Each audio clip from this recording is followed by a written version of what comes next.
अस्सलाम वालेकुम। नंदीपुर प्रोजेक्ट आजकल बहुत ज़्यादा खबरों में और उसकी वजह यह है कि साबिक दौरे हुकूमत में इसी प्रोजेक्ट के ऊपर PMLN का इल्ज़ाम यह था कि पीपल्स पार्टी की हुकूमत ने पंजाब दुश्मनी में 2 साल इस प्रोजेक्ट को दबाए रखा, जिससे इसकी कॉस्ट 2 गुना हो गई।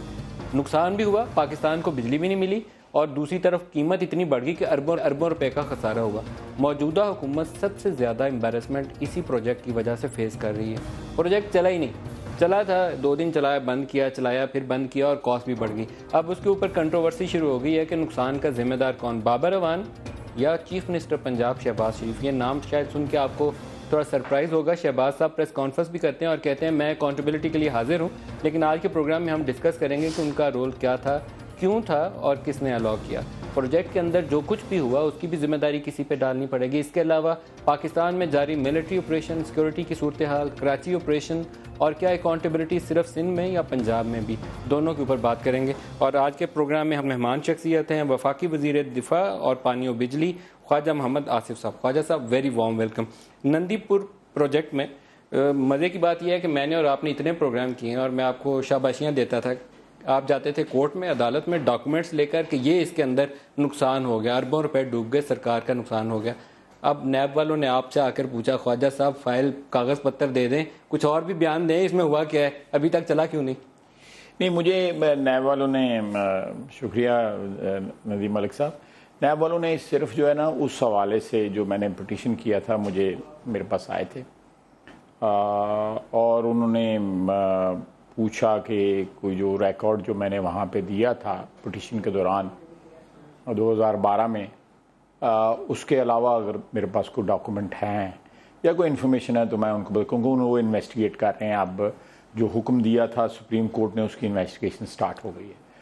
तो मैंने पिछले 2.5 सालों की तफसील नहीं बताई आपने, पिछले 2.5 सालों में क्या हुआ? नहीं, उन्होंने इसकी ना इन्वेस्टिगेशन अभी को स्टार्ट की है और ना मुझे उन्होंने पूछा है। प्राइम मिनिस्टर ने जो ऑर्डर दिया उसका क्या होगा? प्राइम मिनिस्टर ने हुक्म दिया तहकीक करें। जी, प्राइम मिनिस्टर साहब ने जो है हुक्म फरमाया था इसका फर्गूसन वालों को।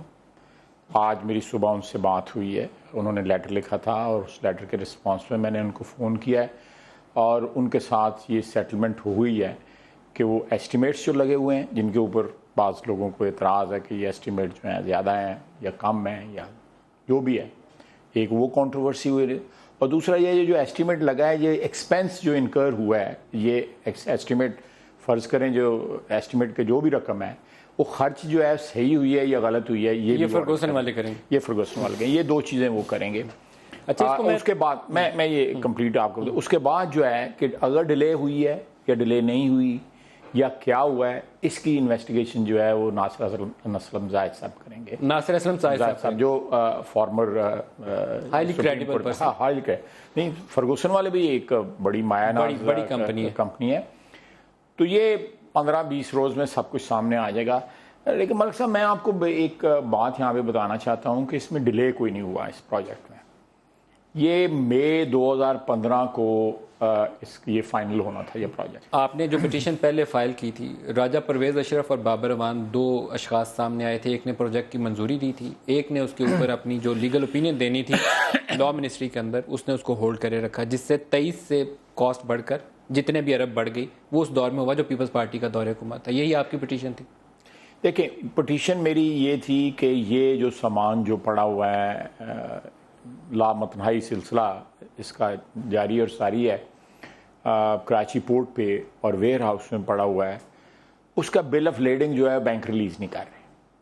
और क्यों नहीं कर रहे? और क्यों नहीं कर रहे कि सॉवरन गारंटी जो इशू होनी थी, जो ministry of water and power ने रिक्वेस्ट की थी कि भी सॉवरन गारंटी इशू करनी है और लीगल ओपिनियन दें, उससे पहले एक दफ़ा लीगल ओपिनियन दिया जा चुका था। उसी लाइंस के ऊपर लीगल ओपिनियन जो है दोबारा देना था, जो तकरीबन 1 साल के करीब मुझे बाबर अवान साहब ने क्यों नहीं दिया और वो दबा के बैठे रही लॉ मिनिस्टर जो है। मैं इस पर स्पेकुलेट नहीं करूँगा, लेकिन सुप्रीम कोर्ट ने जो है वो एक कमीशन बनाया रहमत अली जाफरी साहब का, उसमें मैं पेश हुआ। एक नहीं, कई पेशियाँ हुई। 113 अरब के उन्होंने नुकसानात का तखमीना लगाया सालाना। ये तखमीना मैंने लगाया था और कोर्ट ने ये एक्सेप्ट किया था, बल्कि ministry of water and power ने भी एक्सेप्ट किया था। खया तारिक रहीम साहब वकील थे उनके, और उसमें ministry of water and power जो है वो उसकी कल्पेबिलिटी नहीं है। अगर टाइम पे वो लीगल ओपिनियन इशू हो जाता, सॉवरेन गारंटी इशू हो जाती, ये माल रिलीज हो जाता, तो 65% already Nandipur power plant complete हो चुका था। बाकी 35% जो था, जो क्रूशल पार्ट था उसका, वो भी कंप्लीट हो जाता, तो ये 2012 में हमें चल के मिल जाता।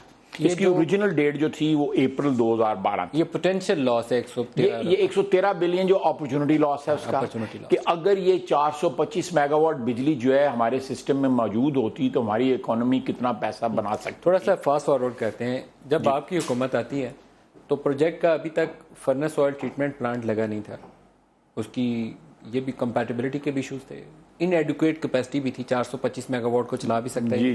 जी। आपको फीता काटने की जल्दी क्यों थी?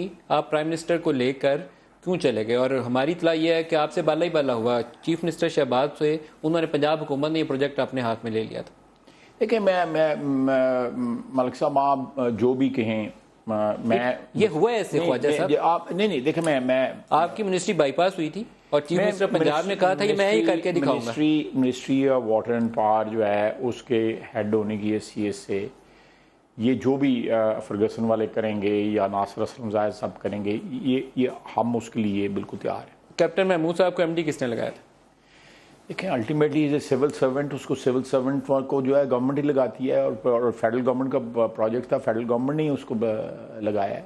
शहबाज साहब सिर्फ प्राइम मिनिस्टर के भाई हैं इसलिए उनका नाम लेना बना है? पाकिस्तान में अकाउंटेबिलिटी मैं देखिए, मैंने ज़िंदगी में कभी भी एक प्रोसीजरल या एक टेक्निकल या किसी भी लिहाज से जो है ये रिस्पॉन्सिबिलिटी मैं अपनी जो है ना उसको किसी पे शिफ्ट कर सकता हूँ, और ना ये रिस्पॉन्सिबिलिटी मैं अवॉइड कर सकता हूँ। इसलिए मैं ये ब्लेम गेम या ब्लेम शिफ्टिंग की अगर मैं बात करूँगा तो ये जो मेरी ट्रेनिंग जो है वो मुझे अलाउ भी नहीं करती। ख्वाजा साहब, फिर आपकी और चीफ मिनिस्टर पंजाब दोनों की अकाउंटेबिलिटी होनी चाहिए, जहां बाबरवान और राजा परवेज मैं हाजिर हूँ, मैं बिल्कुल 100% हाजिर हूँ अकाउंटेबिलिटी के लिए। चीफ मिनिस्टर पंजाब देखें, मैं अपनी बात कर रहा हूँ, उनका रोल है इसके अंदर, मैं अपनी बात कर रहा हूँ। मैं इसके लिए मेरी ट्रेनिंग है कि अगर मुश्किल वक्त हो, एडवर्सिटी हो, आजमाइश का वक्त हो, तो कभी ब्लेम गेम जो है उसमें ना इंडल्ज हो और किसी पे जिम्मेदारी शिफ्ट ना हो। मेरे नाम के साथ minister of water and power अभी आपने इंट्रोडक्शन में कहा है। How can if something is happening under minister of water and power और मैं कहूँगा जी नहीं, मुझे तो पता ही नहीं है सर, हुआ मैं तो जिम्मेदार भी नहीं हूँ, मैं इसकी जिम्मेदारी कबूल कर रहा हूँ। किसने इंपोर्ट किया? फर्नेस ऑयल प्लांट किसने इंपोर्ट किया? देखें, ये सारी मशीनरी जो थी पहले ऑर्डर हो चुकी हुई थी। जी से किसने फर्नेस ऑयल ट्रीटमेंट प्लांट किसने? नहीं, ये देखें, ये जो है ये डैंगफोंग ने उनसे लिया। ये जो कंपनी जो है, जो पहले का जो आपके दौरे हुकूमत में हुआ, जो पहले का कॉन्ट्रैक्टर था उसी को कंटिन्यू किया आपकी दौरे हुकूमत में? नहीं, ये जो इक्विपमेंट जो है ये सारी की सारी पहले सारा हर चीज डिसाइड हो चुकी थी। आप देखें, अगर आप ईपीसी प्लांट मेरी वो डैंगफोंग ने की। नहीं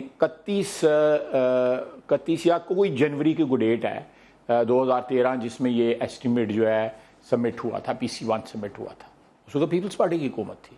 ये जो 58 अरब रुपए का एस्टिमेट है ना साहब, डीजल पे चलाने का फैसला किसने किया था? देखें, जिस वक्त डीजल पे ये चल रहा था ये बड़ा महंगा था। मैंने आपके एक प्रोग्राम में आके 42 रुपए यूनिट पड़ रहा था। चलाने का फैसला किसने किया था? उस वक्त हम चाहते थे ताकि पता लगे कि ये plant minister of water and power आपका फैसला था? नहीं, हमने तो फिर बाद में जब महंगा पड़ा तो उसको हमने इंटरमीडिएटली चलाया। जब जिस फीता कटवाने का फैसला किसका था कि डीजल पे चलाएं? ये मुझे आपसे क्लियर कट जवाब चाहिए। देखें, मैं वहाँ पे फंक्शन में मौजूद था, आप उसकी देख लें मैं किस तरह अपनी जिम्मेदारी जो है उसको अवॉइड कर सकता। आपका फैसला था कि चला दें डीजल पे? जी बिल्कुल। ख्वाजा साहब, इसकी अकाउंटेबिलिटी होनी है, या चीफ मिनिस्टर पंजाब को इसमें जिम्मेदार ठहराया जाएगा तो या आपको? मैं आपके सामने कोई अपनी अकाउंटेबिलिटी से भाग रहा हूँ? आप बताएं।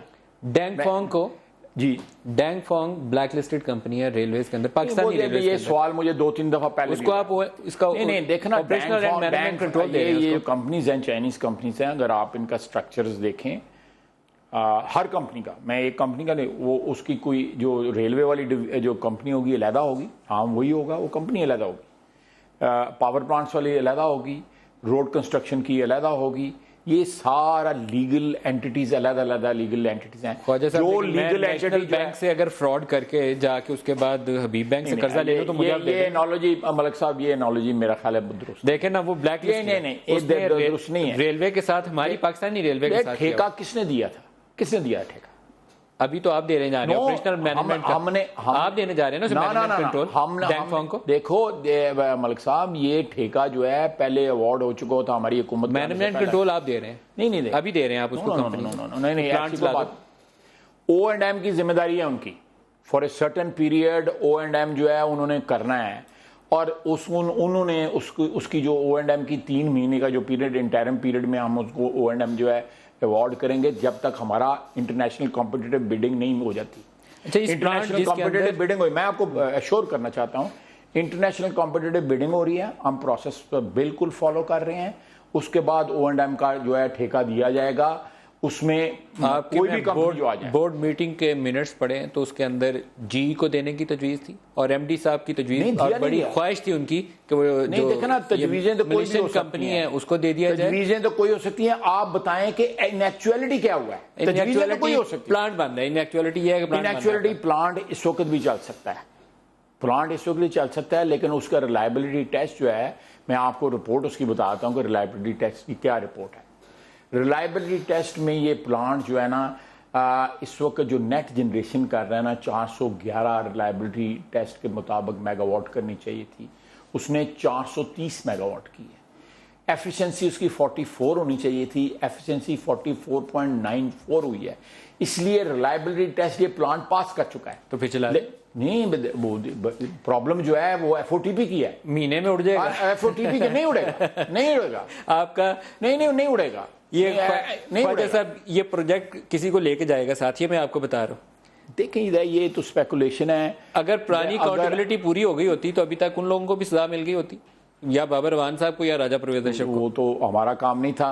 जो 2.5 साल में तो आप इस प्रोसेस को आगे ले जा सकते हैं। सुप्रीम कोर्ट जो है उसका ऑर्डर था, वो अब उसके ऊपर अमल दरामद शुरू हुआ है। 2.5 साल बाद हुआ, पहले क्यों नहीं हुआ? ये नैब से पूछेंगे, मुझे तो नहीं पूछें। अब आप दोनों के केस में भी किसी एक को जिम्मेदार ठहराया जाना है। मेरा ख्याल है कि चीफ मिनिस्टर पंजाब को ठहराया जाना है, क्योंकि वो बड़े एक्टिव थे। देखें, ये सारी एक हाइपोथेटिकल बात है, इसमें मुझे आप पूछेंगे तो 23 से 58 कॉस्ट का भी वजाहत हो जाए। 23 से 58 अरब कॉस्ट होगी इसकी।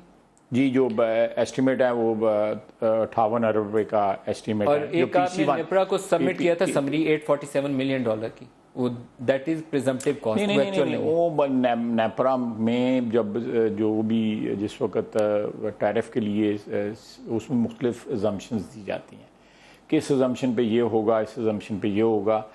हमारी जो कॉस्ट जो है ना, फिर 67 बिलियन के ऊपर जो है ये कैलकुलेट हुई थी, ये इसकी 67 बिलियन पे, 67 रुपीस पे 67 रुपीज अगेंस्ट डॉलर। हाँ, एक्सचेंज रेट की मैं बात कर रहा हूँ। 67 रुपीज अगेंस्ट उस रेट पे कैलकुलेट होता है, जो बाद में बहुत ज़्यादा एस्कुलेट हो गया। वो एडअप हुआ है, इसके अंदर इंटरेस्ट रेट एडअप हुआ है, रीमोबिलाइजेशन की कॉस्ट एडअप हुई है। ये सारी जो बैंक चार्जेस डिफरेंट हैं, इंटरेस्ट के अलावा जो बैंक चार्जेस हैं वो LC के चार्जेस हैं, क्योंकि LC है तो वहाँ की वहाँ ही खड़ी रहेगी। अभी 58 अरब है कीमत, 58 अरब है बिल्कुल। अगर 58 अरब रुपए से एक पैसा भी ज़्यादा होगा, हमें दोबारा PC1 रिविजिट करना पड़ेगा, दोबारा सैंक्शंस लेनी पड़ेगी। 58 अरब है। जो भी चैनल्स जो हैं आपके कोलीग्स जो है, जो 84, 85, 88, वो 847 को कन्वर्ट कर लेते हैं। कम इल्मी है, ये उनकी कम इल्मी है कि वो उस लेटर को सही तरह पढ़ नहीं सके, जो उसमें अजम्पशंस हैं उनको वो एस्टिमेट। ख्वाजा साहब, इसकी कॉस्ट कितनी आती है पर यूनिट? 18-19 रुपए आएगी जब हम इसको कन्वर्ट कर लेंगे? कम होगी। ये कॉस्ट जो है लेवलाइज जो है वो पहले 15 साल की 11 रुपये 85 पैसे है, और over the life of the project जो है ये तकरीबन जो है कोई चंद पैसे 10 रुपए से कम, 10 रुपए से लेकिन कम है। इसका जो फर्स्ट 5 ईयर का मैं पढ़ रहा था परहैप्स वो 18.47 रुपीज पर यूनिट है। नहीं, मैं आपको भिजवा दूंगा लिखी पड़ी। वो उसके रिपोर्ट के अंदर लिखा हुआ था कि 6.5 रुपए पर यूनिट ये आपकी जो एनर्जी डेट है उसमें ऐड करता जाएगा ये प्रोजेक्ट। नहीं, मैंने आपको जो बताया ये लिखी पड़ी जो नेपरा ने उनकी, मैं आपसे डिटेल ले लूंगा। मैं नेपरा की जो मैं बात कर रहा हूँ, मैं उसी की रिपोर्ट। इन्होंने अप्लाई किया था 13 रुपए कुछ पैसे के लिए, जो रिटर्न एप्लीकेशन में 13 रुपए कुछ पैसे की। उसके अगेन उन्होंने 1111 रुपये 85 पैसे पहले 15 साल का, और लेवलाइज जो है over the life of period जो है वो 9 रुपये 87 पैसे या 88 पैसे। एक बात। दूसरी बात यह है कि अगले साल इसने गैस पे कन्वर्ट हो जाना है समवेयर ड्यूरिंग नेक्स्ट ईयर 2016 में। जब ये गैस पे कन्वर्ट होगा तो इन्होंने 4.5 रुपये का 4.5 रुपये का मेरी बात करती 4.5 4.5 रुपये का जो है ना वो रेट अप्लाई किया हुआ है इन्होंने नंदीपुर वालों ने। वो थोड़ा सा बढ़ जाएगा, थोड़ा सा कम हो जाएगा। यानी ये आपको ये जो मिथ क्रिएट हुई है ये 18-19 रुपये वाली या 22 रुपये वाली, ये गलत है। ये समरी का हिस्सा है कि जो एक्चुअल कॉस्ट के बेसिस के ऊपर कॉस्ट एस्केलेशन के बाद, इन्फ्लेशनरी इम्पैक्ट के बाद और एक्सचेंज रेट को नहीं, लेकिन मैं तो वो बात कर रहा हूँ कि जो टैरिफ जो है नेपरा ने डिसाइड किया, डिटर्मिनेशन किया हुआ है जो ओरिजिनल रेट के ऊपर, वो ओरिजिनल रेट के ऊपर है। लेकिन अब तो कॉस्ट एस्केलेशन हो जाएगी ना आपकी इन्फ्लेशन की। ये इस वक्त आप ये करंट प्राइसेस, ये बिल्कुल मैं आप। अच्छा, एक और चीज बता रहे हैं, ये आपकी सुई गैस की पाइपलाइन जो है वो बताते हैं खुद बहुत बड़ी कहानी है। गैस दस्तियाब के सिस्टम में $83 मिलियन की एक समरी मूव की गई कि गैस पाइपलाइन, ये मैं इसकी प्लांट कन्वर्जन की बात नहीं कर रहा हूँ, प्लांट की बात नहीं प्लांट की नहीं कर रहा, गैस पाइपलाइन की बात कर रहा हूँ। $83 मिलियन की गैस पाइपलाइन जो है ये मकोरी से गैस देंगे, गैस है 75 mm गैस जो है अगर थोड़ी सी वेरिएशन होगी गैस में, गैस जो है हमारे सिस्टम में इसकी 200 MCFT गैस की रिक्वायरमेंट है इस प्लांट की। दैट जो हमने LNG इंपोर्ट करनी है उसमें 200 MCFT एक है, वो 4 प्लांट हैं हमारे लाहौर में, उनके लिए थी, और 200 MCFT इसके लिए। वो नेक्स्ट ईयर हमें LNG मिल जाएगी। लोकल जो आप बार बार मकोड़ी, मुझे नहीं पता मेरा उससे कोई तल्लुक नहीं उस समरी के साथ। SNGPL वालों की हाँ, तो मैं मुझसे वाटर पार्क के सवाल के लिए सर, आपके प्लांट के लिए नहीं वो ये सारे काम, वैसे बुरा ना मानिएगा, ये सारे कामों की चाबी भरी थी सीएम पंजाब ने। उनका दिल ये था कि 6 महीने में मैंने सारा कुछ करके बता। मैं आपको फैक्चुअल बात बता रहा हूँ जिसको मैं डॉक्यूमेंट्स के साथ जो है ना सपोर्ट कर सकूं। जो बातें मैंने आपको बताई हैं वो मैं डॉक्यूमेंट के साथ सपोर्ट करूंगा। मकोड़ी शिकोड़ी का मुझे सोच स्टोरी नहीं पता, मुझे पता है कि LNG जो है उसमें से 200 LNG में से जाए, उससे ये जो रेट इन्होंने 4.5-5 का जो अप्लाई किया हुआ है, it perhaps will go up by $1 और सो, क्योंकि उसकी प्राइस जो है ये फिर भी ये this will be one of the cheapest. और मैं एक और आपको बात बताऊं, इंटरेस्टिंग बात जो है, ये जितने प्लांट लगे हैं ना इस वक्त हमारे यहाँ पे लग रहे हैं प्लांट जो है या लगे हैं प्लांट, उसमें आज भी 58 अरब रुपए के साथ पर मेगावाट जो है $1.1 मिलियन की इसकी कॉस्ट है। डिस्पाइट दैट आप प्लीज ये हाईलाइट करें इसके जो पॉजिटिविटी है, इसकी एफिशिएंसी अच्छी है, इसकी जो है कॉस्ट जो है, इसका टैरिफ अच्छा है, इसकी जो कॉस्ट पर मेगावाट है वो बेहतर है। It's still despite these mishaps, despite the delays, ये आज भी प्लांट जो है ना कॉम्पिटिटिव है। आप मार्केट में किसी 6-7 प्लांट जो है 10 प्लांट जो है उनके साथ कंपेयर करके देखें। सर, फर्गूसन की और जस्टिस नासिर असलम जाहिद की रिपोर्ट आ ले, मैं आपके साथ दोबारा यहाँ बैठ के प्रोग्राम करूंगा। इसमें आपको किसी की तो रिस्पॉन्सिबिलिटी फिक्स करनी है, और मैं अभी भी उंगली उठा रहा हूँ चीफ मिनिस्टर पंजाब। देखना वो आपका एक अंदाजा है या अजम्पशन है, लेकिन मैं आपके सामने बैठ के, ख्वाजा आसिफ जो है आपके सामने बैठ के जिम्मेदारी कबूल कर रहा है। आप बार बार आपको फिर सजा हो जाएगी। कोई नहीं, मैंने कुछ किया होगा तो वो होगी ना। ब्रेक ले लें आपकी इजाजत से, ब्रेक से वापस आते हैं तो फिर हम ये कराची ऑपरेशन पे भी आपसे बात करेंगे। एक शॉर्ट ब्रेक ले लें जी, हमारे साथ रहिएगा।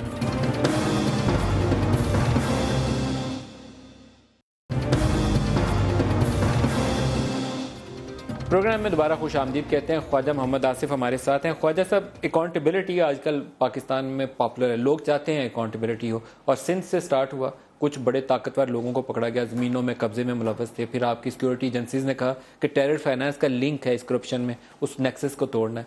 तो ये अकाउंटेबिलिटी सिंध तक महदूद है, पंजाब में क्यों नहीं? मलिक साहब, अकाउंटेबिलिटी जो है सिर्फ जोग्राफियाई जो हदूद जो है उसको लिमिट ना करें। मेरा है अकाउंटेबिलिटी सबकी होनी चाहिए। ना सिर्फ यह है कि KPK, पंजाब, बलूचिस्तान, गिलगित बल्तिस्तान, ये सारे बशमूल कराची, सिंध, सबकी होनी चाहिए। पाकिस्तान के तूलो अर्ज़ में जो है ये एहतसाब का जो नेट है, इसमें जो भी पकड़ा जा सकता है कानून और कायदे के मुताबिक उसको पकड़ा जाना चाहिए, एक बात। दूसरी बात यह है कि इसमें अदारों को भी जो है ना, कि अगर सियासतदान हो रहे हैं तो जुडिशरी भी है, अगर उसके अलावा जो है ब्यूरोक्रेट्स भी हैं, आपको यहाँ पे इस्लामाबाद में अगले दिन मेरा ख्याल है मौजूदा चीफ जस्टिस साहब जो हैं उन्होंने ही बेंच के ऊपर कहा था कि यहाँ एक एक बंगले पे अगर आप इस्लामाबाद में इन्वेस्टिगेशन शुरू कर दें, मैं आपको नाम बता सकता हूँ ऐसे ऐसे लोग जो है जो पिछली 2-3 हुकूमतों में अटैच रहे हैं, कोई प्रेसिडेंट के साथ अटैच रहा है कि या किसी के साथ अटैच कर, आजकल वो बिलियनियर हैं, अरबपति हैं। ख्वाजा साहब शुरू करिए। ये बिल्कुल बिल्कुल होनी चाहिए। मैं तो डिमांड कर रहा हूँ कि ये आपके वसातत से, और ये श्योर कर रहा हूँ कि इसमें हमारी हुकूमत जो है कतई तौर पे कोई रुकावट नहीं बनेगी। मैं खुद इस्लामाबाद में रहता हूँ, मेरे ख्याल में अगर आप भी मुतालबा कर रहे हैं तो मैं भी ये चाहता हूँ कि आप इस्लामाबाद से शुरू करें। यहाँ जितने रहने वाले सबसे पहले इस्लामाबाद की अकाउंटेबिलिटी होनी चाहिए। यहाँ पे एक छोटा सा घर जो है वो 10-15 करोड़ रुपए का घर सर बिस्मिल्लाह करिए। बिल्कुल होनी चाहिए। सबसे पहले इस्लामाबाद में होनी चाहिए। लोग जो है 4-5 लाख रुपए किराया किस तरह दे रहे हैं। देखिए मैंने सितंबर 30 से पहले जो है अपनी वेल्थ स्टेटमेंट भी देनी है, इनकम टैक्स रिटर्न भी देने हैं, और साथ मैंने जो है इलेक्शन कमीशन को जो है अपने रिटर्न्स भी सबमिट करने हैं, और वो पब्लिकली जो है लग जाएंगे वेबसाइट के ऊपर। नदीम मलिक साहब या ये कैमरे के पीछे जो मेरे भाई हैं या कोई भी बंदा जो जाके पूछ सकता है ख्वाजा से ये तुमने घर कहाँ से लिया, ये गाड़ी कहाँ से ली, ये तुमने टैक्स नहीं किया, पे किया फलानी जगह या फलानी, हर बंदा जो है वो मेरे गिरेबान के ऊपर हाथ डाल सकता है। उसके बाद वंस इट इज़ देयर, पिछले साल की लगी हुई है, अगले कंपैरिजन कर सकता है कि पिछले साल तुम्हारे पास ये था, एक साल में तुम्हारे पास किस तरह है। आप यहाँ पे मैं आपको निशानदेही कर सकता हूँ, मैं नाम ले सकता हूँ, लेकिन प्रॉब्लम यह है कि कराची में जो अकाउंटेबिलिटी हो रही है बिल्कुल मैं 100% उसके साथ हूँ। बगैर किसी रूल रियायत के वहाँ पे अकाउंटेबिलिटी हो रही है। कराची के लोगों ने सुख का सांस लिया है, लेकिन दैट डजंट मीन कि कराची में सिर्फ जो है वो 2 नंबर लोग बसते हैं। 2 नंबर तो पाकिस्तान के तूल और इसमें लोग बसते हैं। तो फिर बाकी चाहे वो ब्यूरोक्रेट हैं, चाहे वो अब साबिक हुक्मरान हैं, चाहे वो सियासतदान थे या फौजी थे, या वो हमारे जुडिशरी है, जिन लोगों ने जुडिशरी में माल बनाया हुआ है 90 की दहाई में और जनरल मुशर्रफ के वक्त जो है नोट बनाए बैठे हुए हैं, खुले खा रहे हैं। मेरा मतलब कोई उनको पूछने वाला नहीं है। तो ये let this be accountability across the board for everybody. और आप किसी पटवारी को, खैर पटवारी भी यहाँ पे हमारे वहाँ पे सियालकोट में पटवारी हैं जिन पर कनेडियन पासपोर्ट हैं, फैक्ट्रियाँ लगी हुई हैं और आगे पीछे 2 डाले जो है सिक्योरिटी के लेके चलते हैं। इस किस्म के भी पटवारी भी हैं। तो सर ये काम अकाउंटेबिलिटी का मैंने तो स्टार्ट नहीं करना ना, आप हुकूमते वक्त हैं, मैं बिल्कुल आप दुरुस्त फरमा रहे हैं। ये अकाउंटेबिलिटी हो रही है। देखें ना कराची में शुरू होगी ना, 2 करोड़ बंदा पाकिस्तानी वहाँ पे रहता है, शुरू हुई है ना, साथ लाहौर में भी शुरू करेंगे। बिल्कुल जो होनी चाहिए हो रही है, होएगी। बैलेंसिंग एक्ट तो तब होगा ख्वाजा आसिफ साहब, मलिक साहब, जब कराची के साथ लाहौर में भी हो रहा हो। कोई इस्तिस्ना नहीं है, मैं आपके सामने बिल्कुल एश्योरेंस दे रहा हूँ। मॉडल टाउन की होगी इस्तिस्ना, मॉडल टाउन की, गुलबर्ग की, डीएचए की, सबकी होगी। देखे ना, जिस दिन मॉडल टाउन की अकाउंटेबिलिटी हुई उस दिन साबित होगा कि इंसाफ काम कर रहा है, सिस्टम है यहाँ हमारे। कोई एग्जम्पशन नहीं, कोई एग्जम्पशन नहीं। देखें मैं आपके सामने, मेरे पे आपने आधा घंटा लगाया है, आप बार बार मुझे कह रहे हैं कि भी फलाने की जिम्मेदारी है। 25 प्रोग्राम किए होंगे। मैंने हम बाबर वान को और राजा परवेज अशरफ को क्वेश्चन करते थे, उनके रेंटल पावर प्रोजेक्ट को क्वेश्चन करते थे। आज मैं बैठा हूँ ख्वाजा साहब की बारी आई है तो मेरे में करेज होनी चाहिए और आप में भी एक प्रोफेशनल वो जजमेंट आपकी होनी चाहिए कि आप मुझे जवाब दें उसका। नहीं, मैं दे रहा हूँ ना, मैं दे रहा हूँ, जिम्मेदारी भी कबूल कर रहा हूँ। यही सिस्टम है, इसी से काम। बिल्कुल जिम्मेदारी भी कबूल कर, बिल्कुल सही कर। मैं कोई भाग तो नहीं रहा। मैं अपने साथी का नाम नहीं ले रहे, मेरा ख्याल है उसका भी साथ नाम। वो मेरा काम नहीं है। मेरा काम जो है देखना, मैं आपके सामने पेश हूं, मैं आपके सामने पेश हूं, आप मेरा एहतसाब कर रहे हैं, तो जवाब मैं अपना ही दूंगा। मैं किसी के क्या जवाब दूं? जब मैं अपने आप को एब्जॉल्व कर लूंगा तो मेरी तो एफर्ट ये होनी चाहिए कि मैं इस सारी ट्रांजैक्शन को जो है ट्रांसपेरेंट साबित करूं। ख्वाजा साहब कराची में जो ऑपरेशन है उसको सपोर्ट करते हैं? 100% करता हूँ। रेंजर्स ने सही काम किया है या वो मिसिंग पर्सन के एमक्यूएम जो शोर कर रही है उसमें बात कुछ है सुनने में? मैं जो माहौल है उसको विशिएट नहीं करना चाहता, लेकिन मैं एक फिलोसॉफिकल बात कर रहा हूँ। मलिक साहब, इंसानों की ज़िंदगी में, अफराद की ज़िंदगी में भी, और जो इज्तमाई ज़िंदगी में भी और इनफरादी ज़िंदगी में भी, अगर कोई ये कहे कि वो गलत बात करके ही can get away with it, अल्लाह ताला के निज़ाम में ऐसी कोई एग्जम्पशन नहीं है। इस्तीफे दिए हुए उन्होंने सर, कोई एग्जम्पशन नहीं है। चाहे वो मैं हूँ, चाहे वो नदीम मलिक साहब हैं, चाहे वो कोई सियासी पार्टी है, या कोई और ग्रोह है, सियासी ग्रोह है या गैर सियासी ग्रोह है या कोई ऑर्गेनाइजेशन है, ये चीज़ें जो है they come back and haunt you sooner और लेटर। मैं इंतहाई अदब के साथ जो कराची में सियासी पार्टियाँ हैं, मुख्तलिफ सियासी पार्टियाँ जो हैं, उन्होंने जो कराची का हाल पिछले 20-25 साल में किया है वो मुल्क की बहुत बड़ी बदकिस्मती है। उसको अगर करेक्ट हो रही है, कानून और कायदे के मुताबिक करेक्ट हो रही है, मैं नहीं समझता कि उसमें छोटी मोटी कोई जो है कानून कायदे की हो सकता है खिलाफ वर्जी हो, लेकिन बाय एंड लार्ज कायम अली शाह साहब भी उस सपोर्ट करते हैं। डॉक्टर आसिम की गिरफ्तारी बल्कि कायम अली शाह साहब की कोऑपरेशन के बगैर जो है ये सक्सेस हो सकता है, इस लेवल की अचीव ना हो सकती। डॉक्टर आसिम की गिरफ्तारी को कायम अली शाह सपोर्ट करते हैं? जी मुझे नहीं मैं पता, मैं उनसे कोई ओपिनियन नहीं मांगा, लेकिन मैं एक और बात बता, जो पुलिस है सिंध की, उसने बेशुमार कुर्बानियाँ दी हैं, बड़ी जवानमर्दी के साथ उन्होंने इस ऑपरेशन में काम किया है। मेरा 170-180 जो है पुलिस के ऑफिसर्स वहाँ पे और जवान शहीद हुए हैं, जहाँ पे रेंजर्स ने बेशुमार जो है खिदमात की हैं। एमक्यूएम का सियासत में रोल क्या देखते हैं आने वाले दिनों में, क्योंकि आपके इस्तीफे पड़े हुए हैं एमक्यूएम के साथियों के आपके पास? मेरा ख्याल है कि एमक्यूएम एक सियासी पार्टी है और एक उनका एक वोट बैंक है। एक कराची का अंदरूनी सिंध में जो अर्बन सिंध है उसमें उनकी बहुत सपोर्ट है, इसको कोई डिनाई नहीं कर सकता। मेरा ख्याल है पाकिस्तान की सियासत में एक हेल्दी रोल जो है हमेशा उनका रहेगा, और मैं इसके साथ साथ ये कहूँगा सबका ही हेल्दी रोल रहेगा। किसी का भी अनहेल्दी रोल होगा तो आवाम जो है हमारी वो लेकिन आप उनको फेस सेविंग देने के लिए तैयार नहीं है जो मुतालबात है। आप कहते हैं कि बिला मशरूत वापसी का तो रास्ता खुला है, लेकिन कुछ देने के लिए नहीं है। देखिए मेरा ख्याल है कि अल्टीमेटली एमक्यूएम जो है will understand the new realities, और वो नई जो हकीकतें हैं जो उनको वो फेस करने के लिए वसीयत पार्टी अगर तैयार हो जाएं तो मेरे ख्याल है they will survive and they will survive well. जो रूल्स ऑफ द गेम अब ये हैं कि किसी को भी लॉ ऑफ द लैंड के खिलाफ कुछ करने नहीं चेंज हो चुके हैं। ये अब रूल्स ऑफ द गेम है। रूल्स ऑफ द गेम है, अब ये हम पे भी अप्लाई करते हैं, हमें भी कोई इस्तिस्ना नहीं है इसके साथ। अगर मुझे ख्वाजा आसिफ को ये कोई गलत फहमी हो कि मेरे लिए रूल्स ऑफ द गेम जो है अलग हैं और किसी और के लिए अलग हैं, तो ये मेरी खुशफहमी होगी और दूर हो जाएगी अगर इस किस्म की कोई है तो। प्राइम मिनिस्टर और आर्मी चीफ मेरे ख्याल में इस नए रूल्स ऑफ द गेम के दोनों आर्किटेक्ट हैं, दोनों ऑन बोर्ड हैं। मलिक साहब ये खुशकिस्मती है कि एक 4-5 दहाइयों की एक्रिमनी या एक फ्रिक्शन या कह लें या एक का नीचे लगना या दूसरे का नीचे लगना, अब for the sake of this country, इस मुल्क के मुस्तकबिल के लिए, इस मुल्क के हालात दुरुस्त करने के लिए, यहाँ की इकॉनमी दुरुस्त करने के लिए, हमारी बोथ जो एक स्ट्रेटजिक इम्पोर्टेंस है, इकोनॉमिक्स जो इम्पोर्टेंस है उसकी, और दफाई लिहाज से जो इम्पोर्टेंस है उसको दुरुस्त करने के लिए मेरा ख्याल है कि जो इस वक्त सिविल एंड मिलिट्री रिलेशनशिप है वो जिसको कहते हैं ना एक पैनेसिया है, एक अमृत धारा है उसके लिए जो है, जो इस बीमारी जो हमें पिछले 50-60 साल से हमें लगी हुई थी, ये उसके लिए अमृत धारा है, ये उसकी शिफा के लिए ये बिल्कुल एंड जो जिसको कहते हैं ना आज से 20-30 साल पहले अगर हो जाता तो हम हो सकता है ये ठोकरें ना खाते जो हमने ठोकरें खाई। मैं एक ब्रेक ले लूँ, मैं इस टॉपिक को कंटिन्यू करूंगा क्योंकि ये जो ड्राइव है अकाउंटेबिलिटी वाली, उसमें भी इन दो शख्सियात का कलीदी किरदार होगा। एक शॉर्ट ब्रेक ले लेंगे, वापस हम आएंगे तो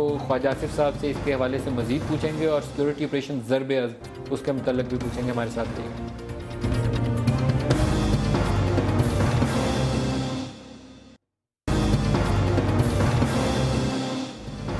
प्रोग्राम में दोबारा खुशामदीद कहते हैं। ख्वाजा आसिफ साहब, अकाउंटेबिलिटी का जब हम तज़किरा कर रहे हैं तो एक एपेक्स कमेटी का नया मॉडल आपने इंट्रोड्यूस करवाया जहाँ सिविल और मिलिट्री इकट्ठे बैठ के फैसले कर रहे हैं।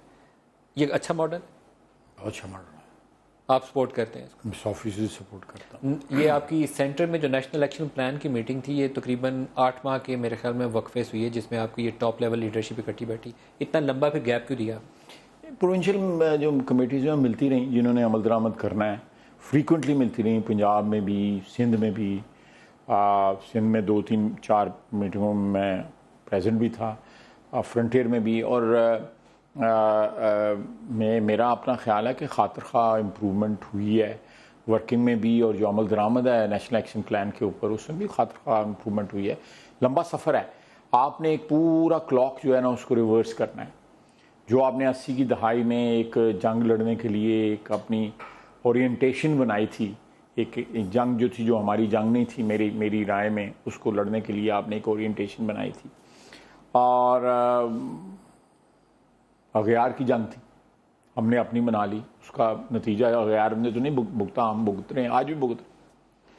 तो उस ओरिएंटेशन को रिवर्स करना, जिसमें हमारी एजुकेशन सिस्टम शामिल है, जिसमें हमारे मदारस शामिल हैं, मदारस ने जो जिस तरह कोऑपरेशन शो कर रहे हैं, बड़ी खुशाइन बात है। जिस तरह हमारे यहाँ पे जो कल्चर है, मसलन इस मीटिंग में जो है जो वेपन वाली डिस्कशन भी हुई, आपने अखबारों में पढ़ा होगा, वो कल्चर जो 80 की दहाई का प्रोडक्ट है। इसी तरह जो हमारे पास इस वक्त 3.5 मिलियन रेफ्यूजीज़ बैठे हुए हैं, अफ़गान रेफ्यूजीज़ बैठे हैं, उनका एक इशू है। ये सारी चीज़ें रिवर्स होनी है, लेकिन एक विल जो है पाई जा रही है, एक ख्वाहिश जो है शिद्दत के साथ पाई जा रही है पाकिस्तान की सिविलियन और मिलिट्री लीडरशिप में। एक जो हमारा जो एक क्या कहते हैं कलेक्टिव लीडरशिप जो इस वक्त सामने आई है इस एपेक्स कमेटी की सूरत में, उसमें यह कुछ ना कुछ होगा, इंशाअल्लाह ताला कुछ ना कुछ होगा। आपका ख्याल है कि it's working, this model is working? It is working. It may not be working at the pace we want this apparatus to work, but it is working. It is moving. It is moving ahead. And इंशाअल्लाह ताला जो है, ये मेरा अपना ख्याल है कि आइंदा 1.5 साल के अंदर जो है आपको इसके समराज जो है मिलने शुरू हो जाए। ख्वाजा साहब, लेकिन ये मॉडल अगर इसको देखें आइडियली, तो एक तरफ प्राइम मिनिस्टर चेयर कर रहे हैं, साथ आर्मी चीफ बैठे हैं जनरल रहील, साथ ख्वाजा आसिफ बैठे हैं, आपके चौधरी निसार बैठे हैं, दूसरी तरफ DJISI बैठे हैं।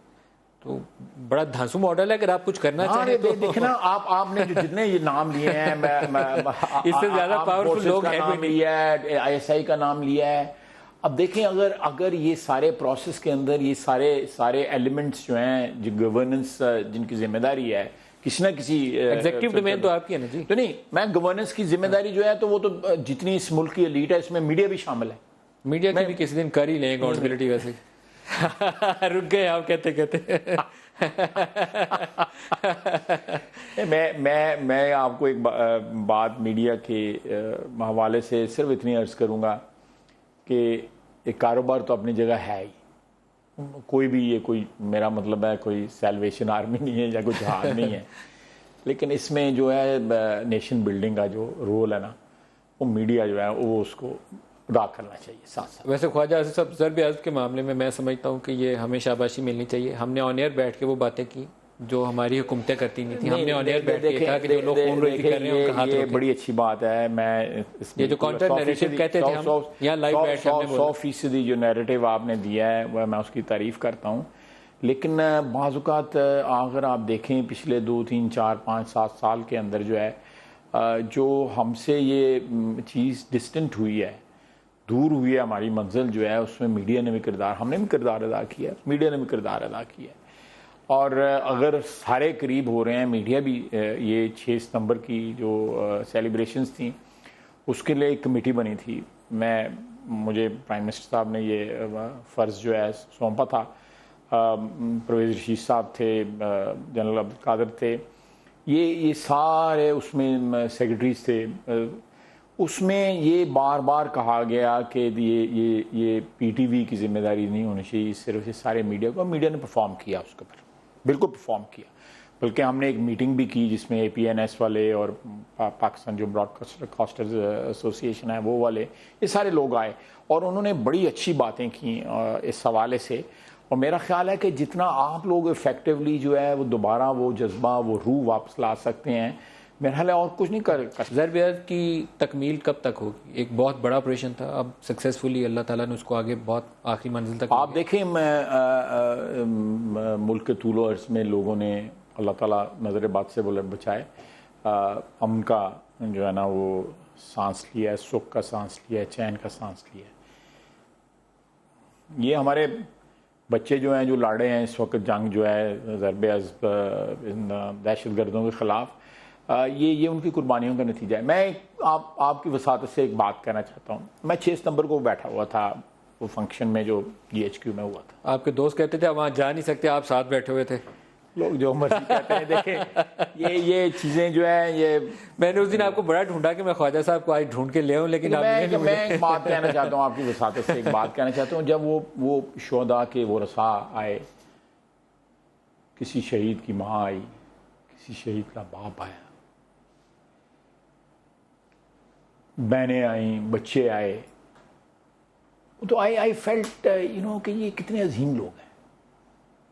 और हम जो है, जो पैटीनेस है, मंडेन है, रोज़ाना जो कार्रवाइयाँ हैं, उनमें जो है अपनी ज़िंदगी हमने बसर कर दी हैं। और इन लोगों ने अपने अजीज़, अपने जिगर के टुकड़े, उनको कुर्बान कर दिया। उनकी ज़िंदगियों में जब तक वो जिंदा है, वो एक खला जो है, एक वॉइड रहेगा कि किसी का भाई चला गया, किसी का बेटा चला हमारे गया। भाई बहन बेटे और बच्चे हैं ना, वो जो फौज में हैं, मेरे बेटे हैं, आपके बेटे हैं, हमारे बच्चे हैं, वो जो नहीं, मैं ये कह रहा हूँ कि मैं उन लोगों की अजमत को अपने साथ कंपेयर कर रहा हूँ कि मैं आई फेल्ट वेरी स्मॉल। मुझे बड़ा अपना कम मायगी का एहसास हुआ वहाँ पे बैठ के, और उन लोगों की अजमत का एहसास हुआ। जिस माँ ने बेटा कुर्बान किया, जिस माँ ने बेटा, तो सही कह रहे, वो मुझे अपनी कम मायगी का एहसास हुआ। मुझे ये एहसास हुआ, अपनी पैटीनेस का एहसास हुआ, अपनी कम मायगी का एहसास। I don't know whether pettiness is the right word, but कम मायगी का एहसास हुआ, और उन लोगों की अजमत का एहसास हुआ कि ये लोग हमारे मोहसिन हैं। इन्होंने इनके एहसानात की वजह से पिछले 65 की जंग में, 71 की जंग में, उसके बाद जंग में, अब ज़र्ब-ए-अज़्म में, इन लोगों के एहसानात की वजह से हम महफूज बैठे हुए हैं।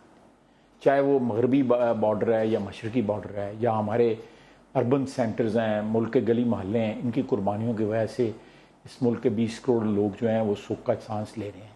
इनकी अजमतों को जो कौमें अपनी मौसमों को भूलती हैं, वो कौमें ज़िंदा नहीं रहती। बहुत शुक्रिया आपका ख्वाजा मोहम्मद आसिफ साहब। ये स्टेटमेंट आपका कंक्लूडिंग जो ऑब्जर्वेशन है बड़ी स्ट्रॉन्ग है, पावरफुल है। ख्वाजा मोहम्मद आसिफ साहब, वफाकी वज़ीर दिफा और पानी बिजली, बहुत शुक्रिया आज के प्रोग्राम में आप हमारे साथ रहे। आज के लिए इतना ही, इजाज़त दीजिए, खुदा हाफिज़।